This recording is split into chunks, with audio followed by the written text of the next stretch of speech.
Oui, généralement, quand un homme voyage, ou bien une femme voyage, c'est, disons, un homme africain, une femme africaine, quand elle voyage, alors qu'il était célibataire, ou bien elle était célibataire, quand elle vient à l'étranger, on croit que généralement c'est une fierté de retourner au pays pour épouser une fille, sœur, ou bien un homme frère, hein, pour faire le bonheur peut-être aussi de ce dernier, ou bien de la famille de ce dernier.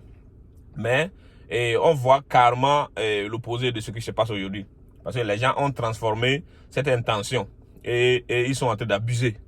Donc c'est pourquoi aujourd'hui le constat plutôt est amer et les hommes tendent plutôt à ne plus épouser les filles du pays.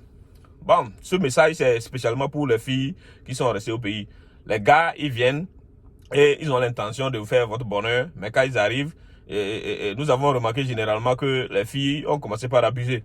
Donc ce n'est plus de l'amour, mais elles mettent un intérêt qui ne dit pas son nom devant.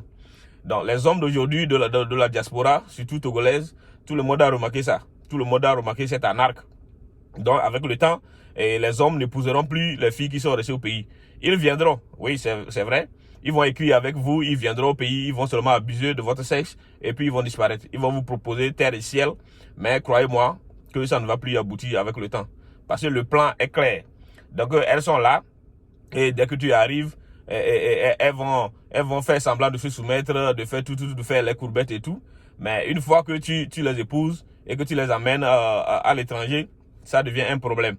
Donc elle va vouloir maintenant satisfaire maintenant les plans qu'elle avait derrière sa tête. Voilà la réalité. Il faut qu'on se dise la vérité parce que c'est commun maintenant. C'est courant un peu partout. Nous sommes en train de voir ça. Et ce n'est pas sérieux. C'est triste parce que normalement, c'est pas comme ça que ça devait être. Voilà. Donc ce n'est plus l'amour que nous voyons, mais nous voyons plutôt le matérialisme. Donc elle trompe le gars l'amène, elle arrive, elle te fait une grâce de 6 mois, 1 an, et puis c'est fini. Elle va maintenant chercher à satisfaire son plan. Elle avait un plan derrière, ce n'était pas l'amour. Et ça devient compliqué. Tu vois, elle va profiter maintenant du système.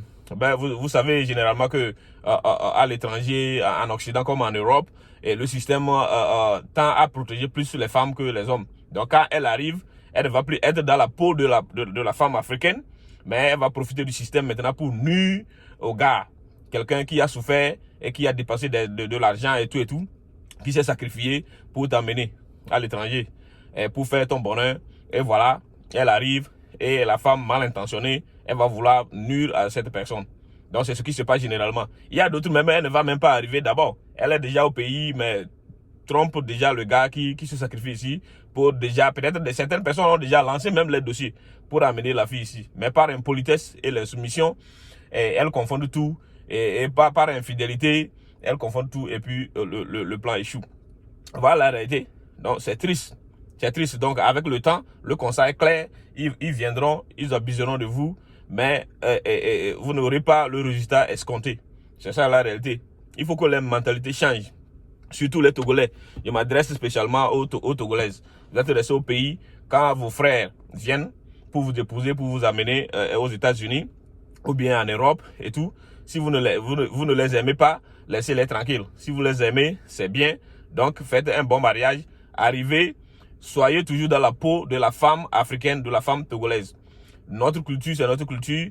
On peut s'accommoder dans l'état d'accueil, mais il ne faut pas oublier quand même que nous sommes des Togolais et que nous avons quand même des cultures personnelles qu'il faut respecter. Il ne faut pas venir et puis comme on était un peu frustré du système du pays, on arrive ici et puis on va se clore. Maintenant on va dire ah ok, maintenant que le système nous protège, maintenant on va montrer notre griffe. Voilà la réalité. C'est pourquoi la majorité des mariages, ça ne marche pas aux États-Unis, en Europe, dans la diaspora. La majorité des mariages, ça ne marche pas. Parce que les gens pensent qu'ils peuvent changer les trucs. Alors que c'est pas comme ça. Les gens veulent profiter du système. Alors que c'est pas comme ça que ça doit se passer. Voilà la réalité. Parce que les hommes, en réalité, ils ne changent pas. Ils viennent ici. La majeure des choses que moi, je sache que l'homme peut faire à la femme quand nous sommes à l'étranger, peut-être que c'est l'infidélité. Puisque l'homme, avant de venir à l'étranger, il était déjà comme ça. Et peut-être que certaines personnes, si c'était au pays, peut-être qu'il épousera même 2, 3, 4, 5 femmes déjà. Mais s'il vient à l'étranger et il s'est sacrifié, parce que le système ne lui permet pas et il fait un effort pour avoir seulement une seule femme. C'est déjà un grand sacrifice que les femmes doivent reconnaître, que les hommes ont évolué dans ce sens. Maintenant, si c'est pour les taper à côté, bon, c'est bien, ce n'est pas bien.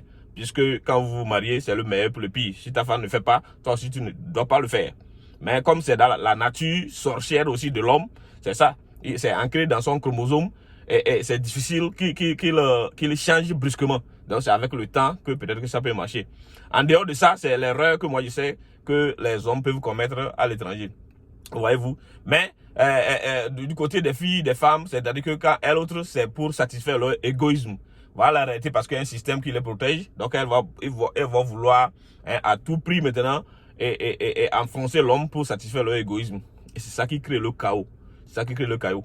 Donc les filles du pays, avant de venir, assurez-vous que vous aimez ce gars avant de venir. Et quand vous venez, n'oubliez pas que vous êtes des Togolaises, que vous êtes des Africaines et que vous devriez assumer votre responsabilité conformément aux cultures, à la manière dont on a été éduqué dans nos familles respectives.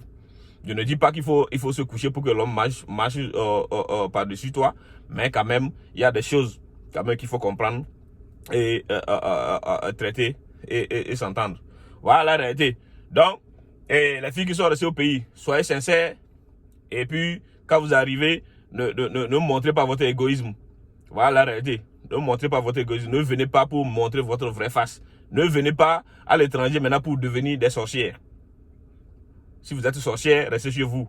Ne pensez pas que c'est à l'étranger que vous allez venir maintenant pour devenir sorcière en voulant satisfaire votre égoïsme qui ne dit pas son nom. Voilà la réalité. Parce que ça se passe, c'est pourquoi nous en parlons.